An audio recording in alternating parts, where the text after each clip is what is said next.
शासकीय निवासी शाळा दिवे. मी मुख्याध्यापिका विमल खाडे.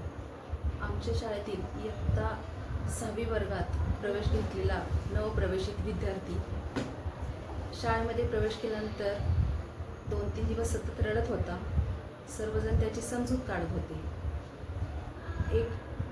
22 जून रोजी मी सर्व विद्यार्थ्यांना एकत्र घेऊन वसतिगृहाच्या व अभ्यासाबाबत काही त्यांना मार्गदर्शक सूचना देण्यासाठी एकत्र जमवलेले होते. सर्व सूचना देऊन मी परत येत असताना तो विद्यार्थी व त्याचा मित्र माझ्याजवळ आले व त्यांनी मला तुमच्याशी बोलायचे असे बोलले व त्यांनी आमचे जे शाळेचे क्रिस्टल पहारेकर होते ते मामा त्याचे पप्पी घेतात व त्याच्या कॉट लावून झोपतात असं त्यांनी मला सांगितलं. यानंतर लगेच मी त्या पहारेकरीचे जे सुपरवायझर होते त्यांना फोन केला व दुसऱ्या दिवशी येऊन त्यांना ताकीद देण्यास सांगितलं व दुसऱ्याच दिवशी मी त्यांना 9:30 वाजता माझ्या ऑफिसमध्ये बोलवून सक्त ताकीद दिली की दुसऱ्याच्या लेकरांना असे जवळ घेऊ नका. तुम्हाला स्वतःची मुलं आहेत, हे करणं योग्य नाही, नाहीतर तुम्हाला कामावरून कमी केलं जाईल. याच्यानंतर दुसऱ्या दिवशी म्हणजे 24 जूनला तो मुलगा घरी गेला. घरी गेल्यानंतर त्याचे वर्ग शिक्षक त्याच्या पालकांच्या संपर्कात होते की त्याला शाळेत आणून सोडा, अभ्यास त्याचा बुडतो. तेव्हा पालक त्याला आणून सोडतो बोलले. 13 जुलै रोजी अचानक मला पोलीस स्टेशनमधून फोन आला की तुमच्या शाळेचा एक विद्यार्थी व पालक या ठिकाणी आलेला आहे, तुम्ही या.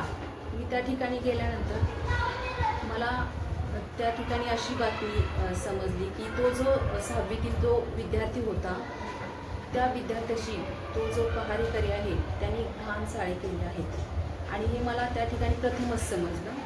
आणि त्या विद्यार्थ्यांनीही सर्वांना जे आपले PSI होते त्यांच्यासमोर सांगितलं की मला फक्त ते मामा त्याची पप्पी घेतात, जवळ झोपतात एवढंच सांगितलं होतं. दुसरे घाण चाळे करतात वगैरे सांगितलं नव्हतं. त्यामुळं ती जी त्याच्यावरची जी फिर्याद आहे ते त्याची आत्या व मामा देण्यास तयार झाले होते. पण मुख्याध्यापक नात्यानं गुन्हेगाराला शिक्षा व्हावी म्हणून मी ही स्वतः फिर्याद देण्यास तयार होते. परंतु जे काही PSI होते त्यांच्या सूचनेनुसार त्याची आत्या व मामा फिर्याद देणे योग्य आहे असे सांगितल्यानंतर मी त्या ठिकाणी फिर्याद दिलेली नाही. आमचे जे काही सहाय्यक आयुक्त समाज कल्याण जे काही कार्यालय आहे, आमचं समाज कल्याण विभाग आहे, त्यांनी तात्काळ त्या कंपनीस पत्रव्यवहार करून त्या कर्मचाऱ्यावर ॲक्शन घेण्याबाबत सूचित केले आहे आणि त्याच्यावर ॲक्शनही घेतलेली आहे. त्याला कामावरून कमी केलेलं आहे. शाळेने काय याच्यापुढे प्रिकॉशन घ्यायचे? शाळेने आता सध्या तरी रोज एक शिक्षक निवासी राहील शाळेमध्ये. मुख्याध्यापक निवासी असतात, परंतु यापुढे रोज एक शिक्षक निवासी राहणार आहे. शिवाय 2 सिक्युरिटी गार्ड असणार आहेत.